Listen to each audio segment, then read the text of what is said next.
Magandang gabi, Pilipinas. Sa Frontline tonight. Bagong testigo na hindi lamang puro salta, kundi may mga hawak na ebidensya tungkol sa missing sabongeros, ihaharap daw ng DOJ. Mayor Benjamin Magalong itinuro ang ilang kongresista na nakikinabang sa umano'y pangungurakot sa mga flood project. Senate President Cheese Escudero sinisi ang Kamara sa akusasyong may siningit daw siya sa budget at nakuhanan pang nagpuntang Kamara para masiguro yan. Ang buwelta ng Kamara, bakit kami? Impeachment ni Vice President Sara Duterte tatalakayin ng Senado sa susunod pang linggo. Ilang senador gusto na raw ibasura ang kaso. Siyam na Pilipinong tripulanteng sakay ng pinalubog na barko sa Red Sea hawak ng grupong Houthi. Ano na kaya ang kanilang lagay? Viral video, lalaking nasa bubong ng umaandar na sasakyan sa Cebu, lagot sa LTO. At sa Frontline Showbiz, ang pasilip sa bagong music at video ng SB19 at ni Sara Geronimo. Mukhang napasabak sila sa aktingan.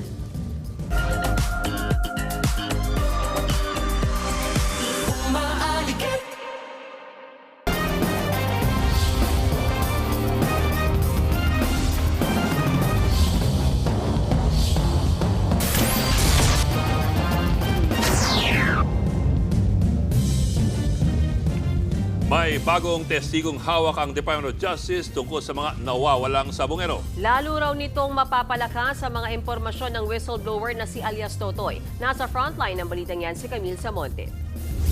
Matapos lumantad noon ng whistleblower na si Julie Patidongan o alias Totoy, isang bagong testigo ang ilalabas ng Department of Justice tungkol sa mga nawawalang sabongero. Hindi lang daw testimonya ang kanyang hawak, kundi pati ebidensya. Malalaman nyo very soon. Napakahalaga. It bolsters the credibility of Totoy.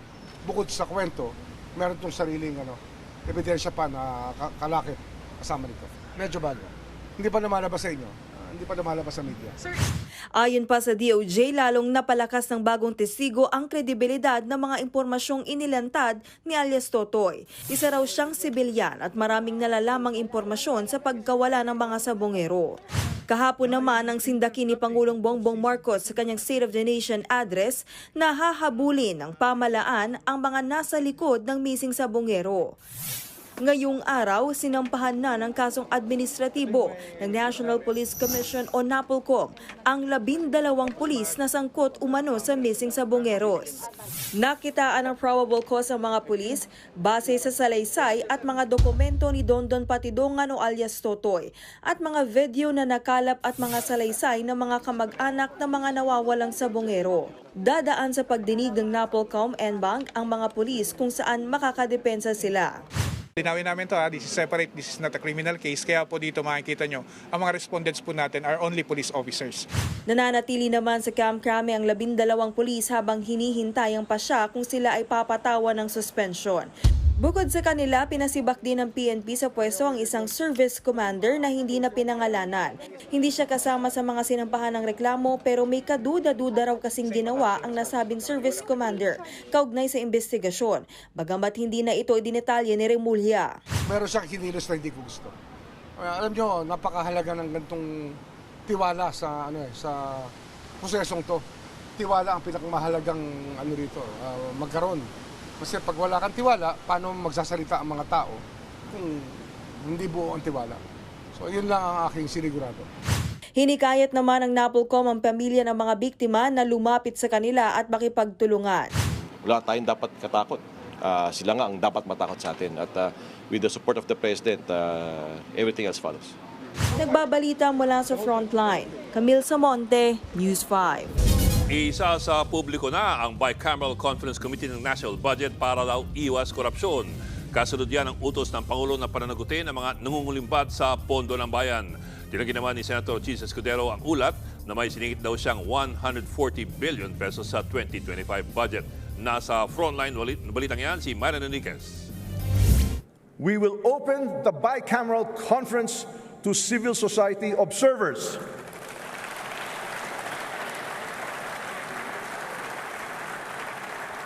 Following the President's lead, this is indeed a historic first. Nangako si House Speaker Martin Romualdez na bubuksan na sa publiko ang Bicameral Conference Committee para sa national budget. Ang BICAM Conference Committee ang pagpupulong ng mga kinatawan ng Senado at Kamara para pag-isahin ang magkakaibang probisyon sa kani-kanilang mga bersyon. Layunin daw ng hakbang na mas maging tapat sa publiko ang deliberasyon sa budget. Hindi lang natin bubuksan ng Kongreso para sa mga mamamayan at magbabantay ng budget. Mapapanood din nila ang lahat ng diskusyon sa telebisyon at sa mga social media platforms. Inanunsyo ito ni Romualdez matapos magbabala si Pangulong Bongbong Marcos sa kanyang State of the Nation address na hindi niya pipirmahan ang national budget kung hindi ito alinsunod sa plano ng pamahalaan. Nagbabala pa nga ang Pangulo na dapat may managot sa mga kumukulimbat sa pondo ng bayan. At para mapatunayang tutol din ng Kamara sa katiwalian ang pagbubukas sa publiko ng BICAM Conference Committee ang kanilang gagawin. And I accept this challenge, not with defensiveness, but with determination. We will investigate ghost projects, bloated contracts, chronic underspending, and abuse of discretion in fund realignment and procurement. Pinuna naman ni Navota's Representative Toby Chanco ang umano'y nangyayaring hocus-pocus sa mga budget deliberation. Dapat na raw alisin ang small committee sa Kamara dahil dito raw nag-uugat umano ang hocus-pocus sa budget. Yung small committee na yon, walang minutes yun. So ibig sabihin, kung ano yung inaprubahan on second reading, yan yung final version. So wala nang insertion doon. Di ba kasi transparent eh. Samantala, itinanggi naman ni Senate President Cheese Escudero na kumita siya sa 2025 national budget, partikular sa pondo para sa Sorsogon. May lumabas kasing ulat mula sa website na Politico na nagpasok umano si Escudero ng mahigit 140 billion pesos sa 6.352 trillion na national budget sa ilalim ng 2025 General Appropriations Act. Ayon sa report, 2 beses umano pumunta sa Batasang Pambansa si Escudero noong kasagsagan ng BICAM Conference Committee. Sagot dyan ni Cheese. Sa mga insertion ng budget, wala talaga kayong ibinulsa or meron? Wala. Ayon pa sa ulat ng Politico, pinuntahan din umano ni Escudero si House Speaker Martin Romualdez para masigurong naisama sa budget ang insertion ng senador. Malamang galing din sa kanila yan. So, bawal na rin magpunta at gawin ng trabaho bilang BICAM member? Bawal bilang Senate President tingnan kung ayos yung staff na gumagawa ng BICAM. May insinuation agad na mali. Pero giit ni Escudero, paninira lang ito at malamang daw ay galing ito sa Kamara. Itinanggi naman ng Kamara na sila ang may pakana ng report kay Escudero. Bakit kami? Ba't kami may kasalanan? Bakit pag may mga criticism sa kanya, tinataasan niya ng kilay ang House of Representatives? Siguro mas mainam na sagutin na lang po yung tanong. Nagbabalita mula sa Frontline, Marian Enriquez, News 5. May patutsyada si Baguio City Mayor Benjamin Magalong sa mga kongresistang pumalakpak sa pahayag ng Pangulo laban sa nangungurakot sa flood control projects. Giit niya, sila rin naman daw ang mismong sangkot sa kapalpakan ng mga proyekto. Nasa Frontline ang balitang yan si Gerard de la Peña. Mahiya naman kayo sa inyong kapwa Pilipino.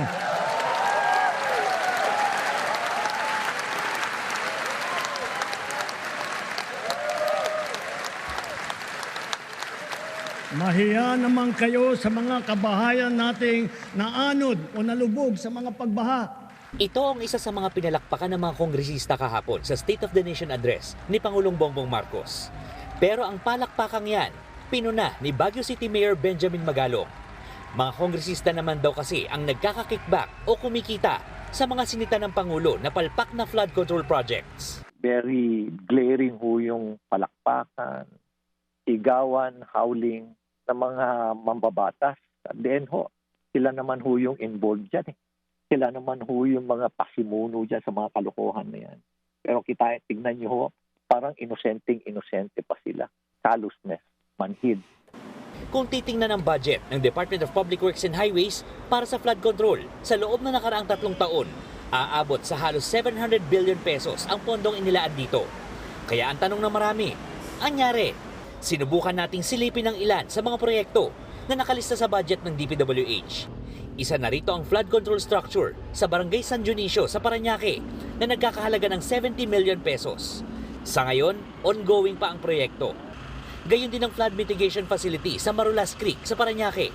Sinubukan din naming silipin ang flood control structure sa Barangay Manuyo 2 sa Las Piñas na pinaglaanan ng 21 million pesos noong 2024. Hindi pa raw ito alam ng barangay. At ang nakita lang namin sa lugar, ang dati ng booster pump na pinangangasiwaan ng MMDA. Wala pa rin ipinapagawa sa Dalig Creek sa Barangay Pulang Lupa 1 sa Las Piñas na pinaglaanan ng 100 million pesos. Sa ngayon ay wala pa rin ginagawang anumang struktura dito sa Dalig Creek maliban na lamang dito sa mga floating barriers. Kaya naman itong mga nagdaang bagyo at habagat, umapaw itong creek at nagdulot ng pagbaha dito sa lugar. Matapos ang SONA ni Pangulong Bongbong Marcos, naatasan ng DPWH na magsumite ng listahan ng mga flood control projects sa nakalipas sa 3 taon. Sa datos na nakalap ng News 5 noong 2023, mahigit 8,000 ang flood control projects ng ahensya. May higit 10,000 proyekto noong 2024 at halos 12,000 naman noong 2025. With all the records that we will be submitting, we also intend to conduct yung audit namin sa lahat ng mga projects kasi that's already 3 years. Tingnan namin kung ano ang itsura na yung mga projects na nagawa.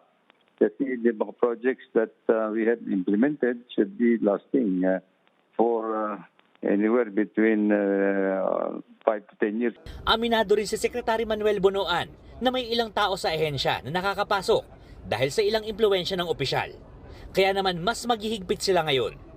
Nagbabalita mula sa Frontline, Gerard de la Peña, News 5. Napakatagal na po ang usapin ng korupsyon sa mga proyekto ng gobyerno, issue na madalas iniiwasan ng mga opisyal. Pwera kay Benjamin Magalong, ang alkalde ng Baguio City.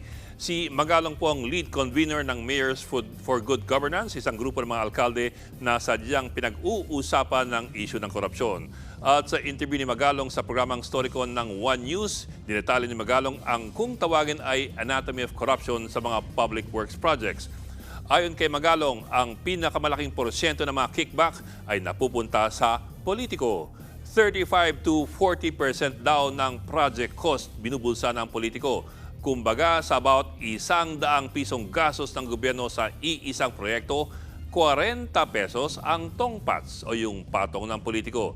20% advanced, 15 to 20 to follow. Sino po yung politiko? Madalas daw siyang local official at malaki ang posibilidad na siya po ay congressman. Para lang po malinaw, hindi naman po lahat. Pero bakit unang suspect agad ni Magalong ang mga nasa kongreso? Una, dahil sila ang may kakayanan na mag-identify at magpapondo ng mga proyekto na ilalagay sa taunang budget. Baka lang po natatandaan pa ninyo ang issue ng pork barrel na pinagbawal ng Korte Suprema noong taong 2012. Bawal na nga ang pork barrel pero ang uso naman ngayon ay congressional insertions ng mga projects sa taunang budget. At hindi po gaya ng pork barrel, ang mga insertion ay wala pong limit. At pangalawa, ayon kay Magalong, malaki ang kapangyarihan ng mga congressman na magrekomenda ng mga district at regional engineers sa kanilang mga jurisdiksyon. Importante po yan dahil ito ang mga mag-e-estimate ng project cost at sila rin ang magpapatupad ng proyekto. Ito pa, ang ilang opisyal ng implementing agency, gaya po halimbawa ng DPWH, may patong naman na 10 to 12%. Kaya sa porsyento pa lamang ng politiko at mga korap na opisyal, kalahati agad ng project cost nabulsa na. Mag-aawas ka pa ng 5% para sa ibang mga bagay gaya po ng VAT at ng insurance bond. Siyempre, hindi pa po tayo tapos. Tandaan na meron pang kontraktor na kailangan naman ay meron kahit pa paanong kita. 10 to 15% po yan ayon kay Magalong. Kaya't ang matitira na lamang sa kabuuang project cost, 30% ng original na budget. Yang 30% po ayon kay Magalong, yan na lamang ang pwedeng magamit para matuloy pa yung project. Sa about 100 piso ng project ng gobyerno, 30 pesos na lamang ang natitira para, for example, sementoin ng kalsada o itayo ang tulay. Kaya hindi nakakapagtaka na maraming kalsada ang lusaw kaagad kapag umihi yung palaka. Saan naman galing itong mga estima ni Mayor Magalong? Galing daw ito mismo sa mga kontratista na kanyang nakakausap at maging sa ilang tao sa Kongreso. Isang halimbawa raw dito ay mga proyektong gaya ng solar-powered lights. Meron mga project daw na nakalista ang unit price na 157,000 pesos bawat solar lamppost. Pero ayon kay Magalong, pagkausapin mo naman daw ang supplier mismo, papatak lamang ito sa 35,000 to 45,000, kumpleto na po, kasama na ang kanilang tubo. So para may kumikbak ng 111,000 pesos sa bawat poste na libo-libong poste ang tinayo. Ayon kay Magalong, napakadaling i-check ang actual price laban sa project unit price dahil madaling kausapin ng mga supplier. Ang mas mahirap raw ay ang paghuli sa mga politiko na kumikickback dahil wala naman daw nakalagay sa kasulatan at laway lamang ang naging puhunan. Usapang budget pa rin. Nangako si Education Secretary Sonny Angara na poprotektahan ang 2026 budget ng Kagawaran ng Edukasyon. Ayon sa kalihim, tinatrabaho nilang makapaglaan ng halos 1 trillion pesos na pondo para sa susunod na taon. Pinakamalaki yan sa kasaysayan ng DepEd kung matutuloy. Sabi pa ni Angara, hindi niya hahayaan ang budget cut. Una nang nagpahayag ng pagkadismaya si Angara noong tinapyasan ng 12 billion pesos ang proposed budget noon ng DepEd. 10 billion pesos rito ay para sana sa computerization program ng ahensya. Babantayan yung budget this year para di maulit yung nangyari last year. Plano naman ng DepEd na magdaos sa mga makeup classes para makahabol ang mga estudyante matapos ng class suspensions dahil po sa mga bagyo. Kabilang sa options ang pagkakaroon ng pang-Sabadong pasok. Nasa frontline na balitang yan, Kari Cator. Sunod-sunod ang bagyo nitong mga nakaraang linggo kaya sunod-sunod din ang kanselasyon ng mga klase. Para makahabol sa mga aralin, magkakaroon daw ng make-up classes ang mga estudyante ayon sa Department of Education. Sabi ni Secretary Sonny Angara na sa mga paaralan kung paano ito gagawin. Pwedeng dagdagan daw ang oras ng klase sa weekdays o magkaroon ng Saturday classes. Kung di natin gawin yan, masyadong malaki yung mawawala sa ating mga kabataan. Titingnan din natin yung schedule ng mga teachers dahil gusto natin na nagpapahinga din yung ating mga teacher. Aminado rin kasi ang DepEd na tumitindi ang krisis sa edukasyon sa bansa. Pinalala pa yan ng mga nabawasang pasok ng mga estudyante ngayong tag-ulan. Sa datos nga raw ng DepEd, 9 sa kada 10 bata o 90% ang hirap umunawa ng mga babasahin. Bagay na binigyang diin din ng Pangulo sa kanyang State of the Nation address. Malinaw sa atin ang tumambad na realidad tungkol sa ating mga kabataan ngayon. Ang kakulangan sa kaalaman at sa kakayahan, lalo na sa matematika, sa agham, sa pagbabasa at sa wastong pag-unawa. Kaya naman inilunsad na rin ng DepEd ang Quality Basic Education Development Plan.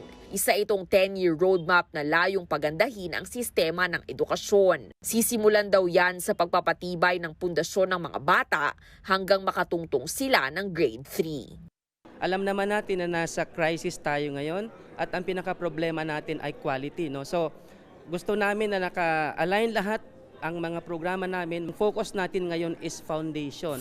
Mas bibigyang importansya rin ang mga teaching at non-teaching personnel. Palalakasin din ang public-private partnerships para makalikom ng dagdag na pondo sa mga proyekto, gayon din ang digitalization sa pag-aaral. Ay yung kumpiyansa ko ay maumpisahan natin yung proseso ng pagpapaganda ng ating sistema at yung pagpapaganda ng mga resulta sa mga large-scale assessments. Nagbabalita mula sa Frontline, Kari Cator, News 5. Kasunod ng matinding baha, pinangangambahang dumami ang kaso ng leptospirosis. Kaya naman ngayon pa lang nakahanda na ang National Kidney and Transplant Institute. Nasa frontline ng balitang yan, si JC Cosico. 3 araw nang nakakonfine sa National Kidney and Transplant Institute si Art, di niya tunay na pangalan. Tinamaan siya ng leptospirosis matapos lumusong sa baha noong kasagsagan ng habagat at bagyong Krising. Ilang araw lang ang lumipas, nakaranas siya ng sintomas. Masakit yung ulo. Tapos, konti na lang ko. Tapos namamula yung mata ko. Dahil sa tindi ng tama, kinailangan siyang i-dialysis. Isa lang si Art sa 10 pasyenteng may leptospirosis na naka-admit ngayon sa NKTI. Ang sakit na yan galing sa bakterya mula sa ihi ng hayop gaya ng daga. Pumapasok yan sa katawan sa pamamagitan ng sugat, bibig, ilong o mata kapag na-expose sa kontaminadong tubig o lupa. Ang mga sintomas, lagnat, pananakit ng ulo, panginginig, pananakit ng kalamnan, pagsuka, rashes at paninilaw ng balat at mata. Hindi ito simpleng sakit. Worse, syempre, yung magkaroon ka na ng pagpalya ng iyong bato, lalo na kung hindi maagapan, ay pwedeng ito'y kahantungan ng pagkamatay ng isang pasyente. Ngayon, 2 hanggang 3 pasyente kada araw ang ina-admit sa NKTI dahil sa leptos. Inaasahang dadami pa ito sa mga susunod na linggo dahil't maraming lugar ang binaha. Noong 1 taon, ginawa pa nilang lepto ward ang gym. Handa raw ang NKTI na ulitin yan kung kinakailangan. Ninigurado kami kung kompleto ang ating mga gamit, particularly yung antibiotics, and for those na magkaroon ng kidney failure, handa kami sa dialysis. Kaya paalala po, hanggat maaari, huwag lumusong sa baha para iwas leptospirosis. Nagbabalita mula sa Frontline, JC Cosico, News 5. Hawak ng militanteng grupong Houthi ang 9 na Pilipinong crew na pinalubog na barko sa Red Sea. Napanood pa sila sa video na inilabas ng grupo. For other ship, please do not go to Israel because very dangerous and many Palestinian people suffering. They are dangerous to passing the Red Sea. I want to say sorry for our ship is going to Israel. Ayon sa mga tripulanteng nasa video, maayos ang kanilang kalagayan. Inaalagaan din daw sila ng Houthi at iniligtas ng lumubog ang sinasakyan nilang barko. 9 sa kanila ay Pinoy. Kinumpirma ni DMW Secretary Hans Kakdak na ang mga nawawalang Pinoy nga ang nasa video. Nakakausap daw ng crew ang kanilang mga kaanak. Ginagawa na rin ang paraan para mapauwi na sila sa Pilipinas. Matatandaang noong July 8 ay inatake ng Houthi ang barkong MV Eternity Sea na dumaan sa Red Sea. Nagpasalamat ang Department of Foreign Affairs sa gobyerno ng United Arab Emirates sa pagawad ng pardon sa 68 Pilipino roon na nahaharap sa iba't ibang kaso. Ayon sa DFA, tinawad ang pagbibigay ng pardon sa selebrasyon ng Eid al-Adha o Feast of Sacrifice ng mga Muslim noong Hunyo. Testamento raw ito sa matibay na relasyon ng Pilipinas at UAE at regalo na rin sa kaanak ng mga pinalayang Pilipino. Sa SONA kahapon, nagpasalamat din si Pangulong Bongbong Marcos sa iba pang bansa na nagbigay ng clemency sa higit 600 Pilipinong nahaharap din sa iba't ibang kaso. Kabilang sa mga bansang pinasalamatan niya ay ang Qatar, Bahrain, Oman at ang Kuwait.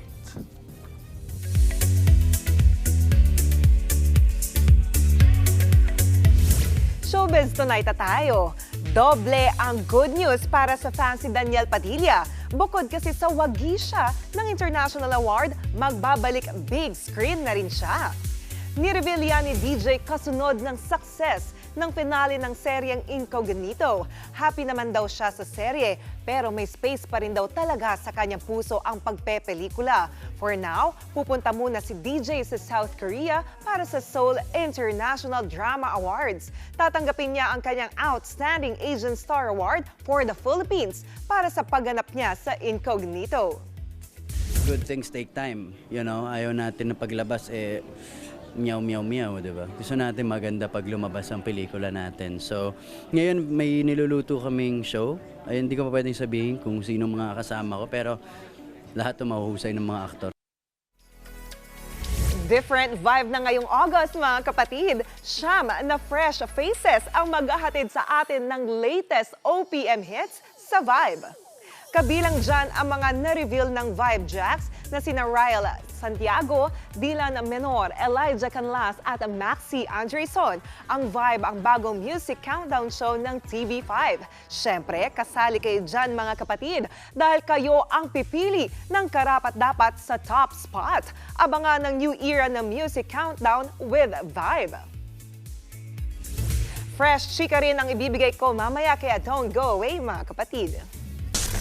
Susunod, Palasyo, ginit na walang missed opportunity sa kabila ng hindi pagbanggit sa issue ng online gambling sa SONA kahapon. Senado nagdesisyong talakayan ang impeachment ni VP Sara sa August 6. Sinasabing mas epektibo at hindi madugong war on drugs ng administrasyon, pinagmamalaki rin ni PNP Chief Nicolas Torre III. At inaabang ang collab ng SB19 at ni Sara G. May pasilip. Magbabalik pa ang Frontline Tonight.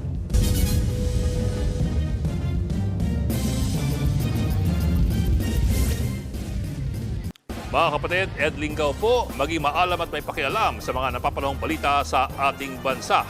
Para sa mas malilimang pagtalakay at paghimay sa mga issue at headlines, mag-follow at mag-subscribe sa social media pages ng News 5.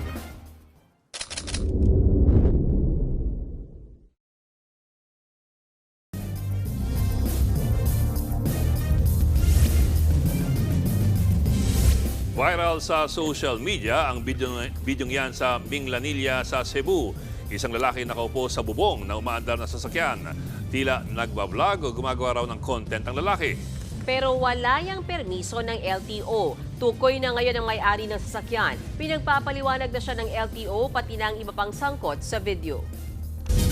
Nanindigan ng palasyo na patuloy na pinag-aaralan ni Pangulong Bongbong Marcos ang issue ng mga panawagan kaugnay ng online gambling. Marami raw kasing pumuna dahil hindi ito nabanggit sa SONA ng Pangulo kahapon. Ang sagot ng palasyo sa Frontline Report ni Gio Robles. Walang miss opportunity.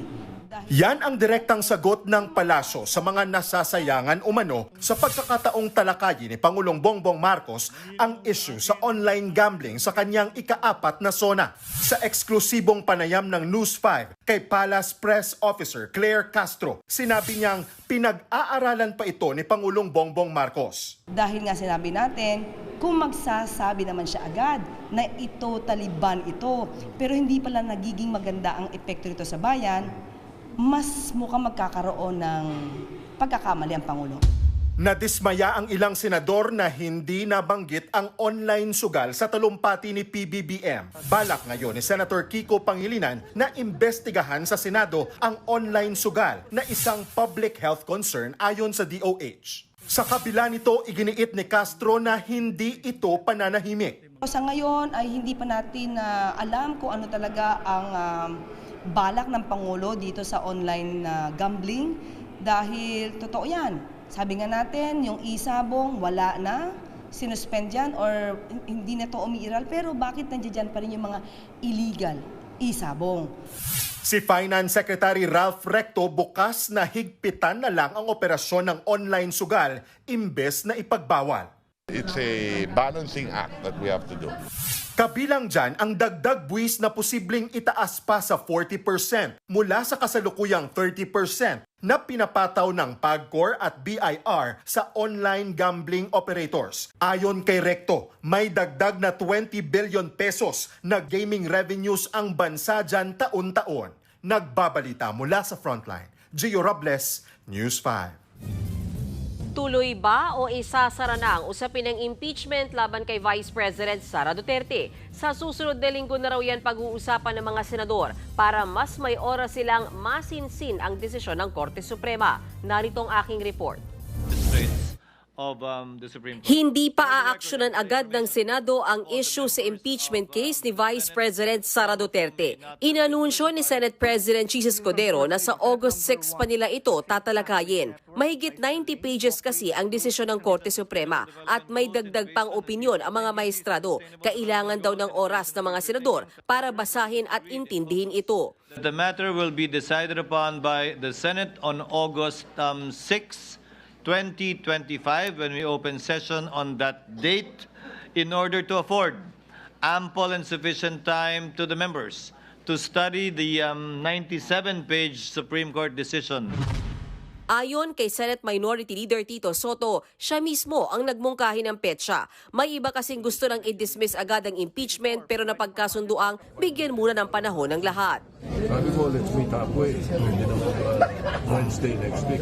We'll give ample time for everyone to study. Marami kasi sa ating mga kasamahan, katulad ko na hindi po kami abogado, gusto po natin pag-aralan na mabuti yung 90-plus page decision ng Supreme Court. Pumayag naman yung iba na gusto talaga i-dismiss today. Kung si Escudero naman daw ang tatanungin, hindi na kailangang i-convene pa ang impeachment court. Klaro raw ang ruling ng Supreme Court na unconstitutional at void from the start ang kaso. Sa madaling sabi, wala itong bisa umpisa pa lang.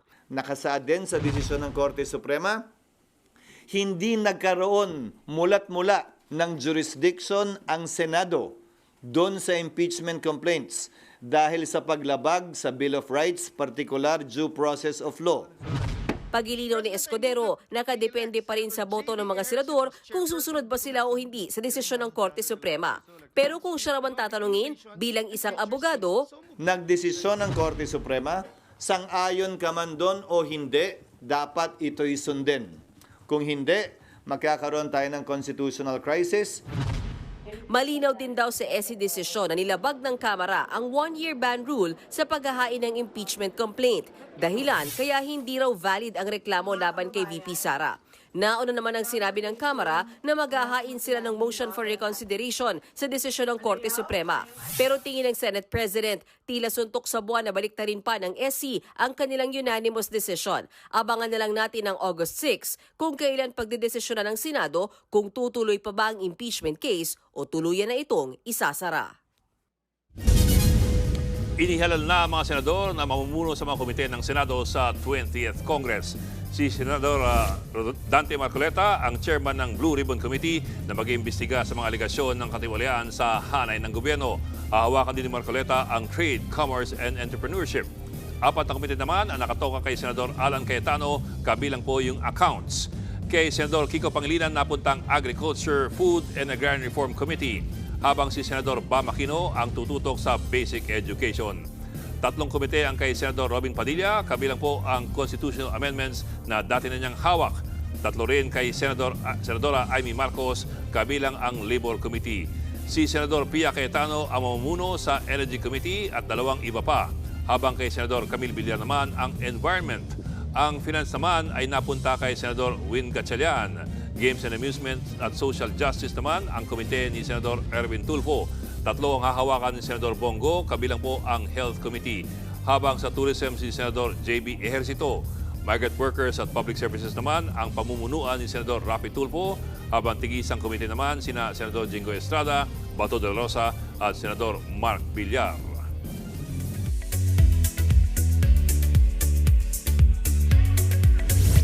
Inilabas na ang trailer para sa 3rd installment ng Avatar movie franchise.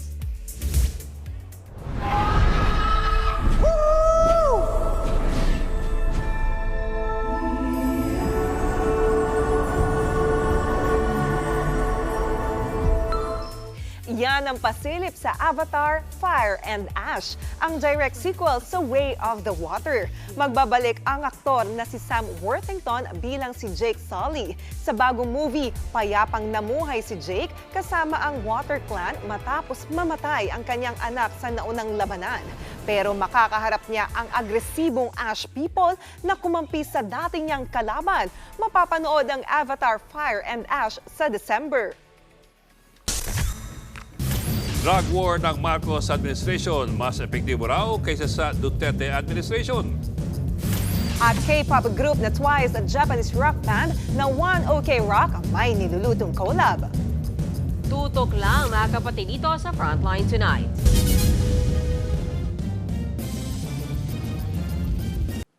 Mga kapatid, Mean Los Baños po, huwag magpahuli sa mga balita at impormasyong dapat ninyong malaman. Para sa mas malawak na balitaan at diskusyon, mag-follow at mag-subscribe na sa social media pages ng News 5.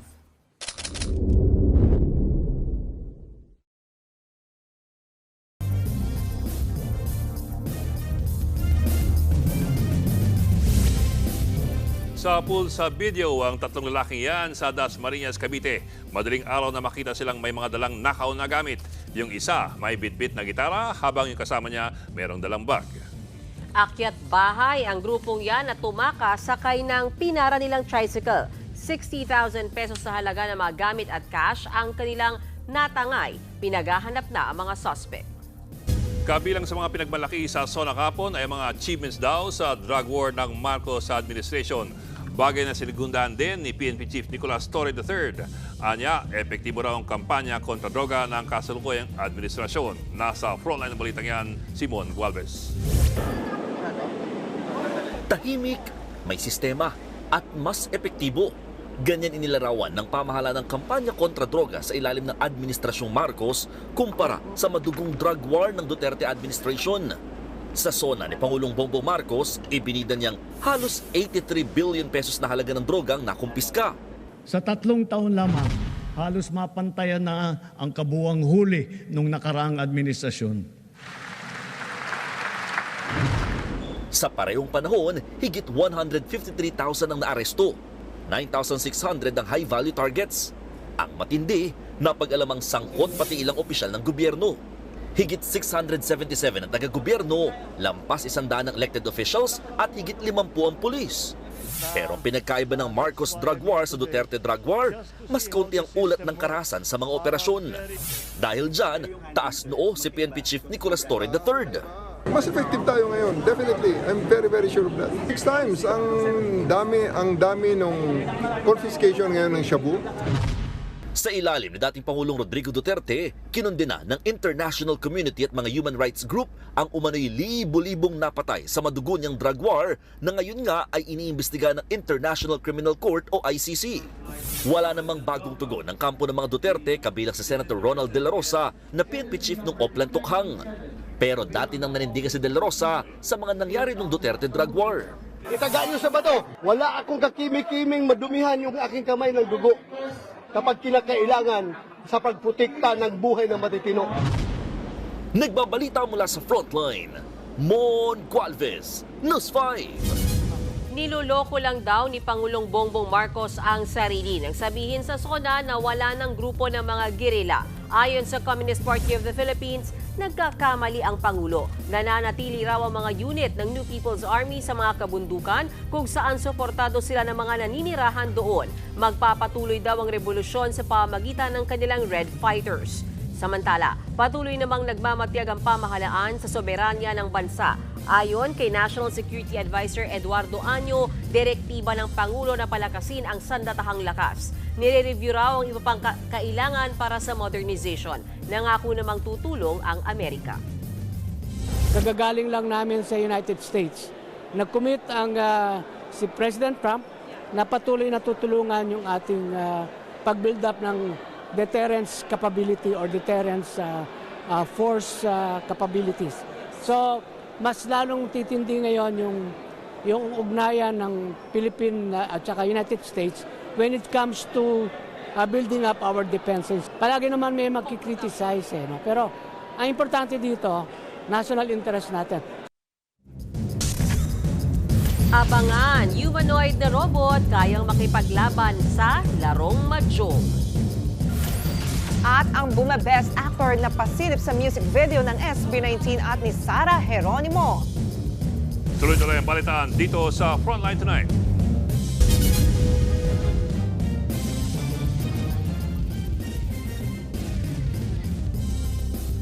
Mga kapatid, Johnny Alipon po, maging updated sa latest entertainment at lifestyle. Huwag magpahuli, mag-follow at mag-subscribe na sa social media pages ng News 5.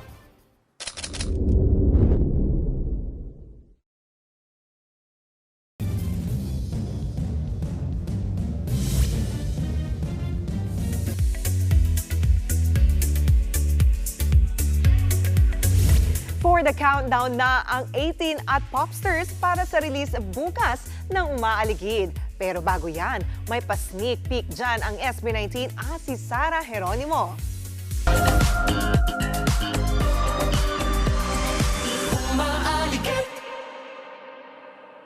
Short and simple ang pasilip pero mukhang mapapasabak sila sa aktingan sa music video. Si Sara napaluha pa. First collab ito ng Popstar Royalty at ng P-Pop Kings. Abangan bukas ang kantang Umaaligid.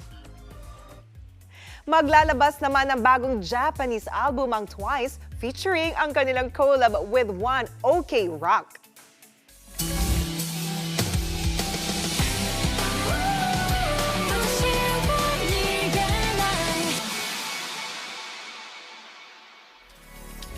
Yan ang pasilip sa 6th album nilang Enemy. Sa August 27 na ang release nito. Kasali sa track listing ang kantang Like One na sinulat ng One OK Rock members na sina Taka at Toru. Credited din si Twice Gyu sa pag-contribute sa lyrics ng kanta. Bago pa man ang official release ng Like One, nauna nila itong pinerform live sa kanilang concert sa Japan. At yan ang latest and hottest sa Frontline Showbiz Tonight. Ako po si Jenny Alipon. Happy Tuesday, mga kapatid.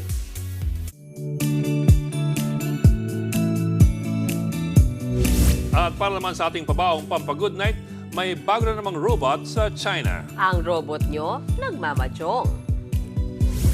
Agaw atensyon, ang robot na yan nagpopong sa mahjong. Kalaban niya ang mga totoong manlalaro. Kalahating oras ding tumagal ang game sa Shanghai. Idinisenyo ang mahjong playing robot gamit ng AI o Artificial Intelligence.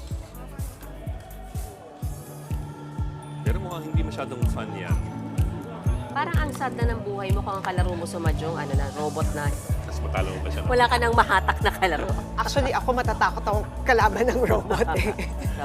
Pero kasi ang kwento ng nanay ko, yung fun sa mahjong, hindi yung the game itself, yung chismisan habang naglalaro kayo. So anong contribution ng robot? Sa bahay. Oo nga, no? Oo nga. Okay. Diba? Pampagulo lang. We therefore, so sinisiraan natin itong robot. Yung masayang kalaro. Joke lang po, joke lang. Okay, goodbye na sa inyo. Yan po, 45 minutong paghimay sa malagang headlines. Balitaan at diskusyon para sa paghubog ng matalinong opinyon. Kami inyong kasangga sa pagbabalita. Ako po si Mean Los Baños. Ako naman po si Ed Lingao. Magandang gabi.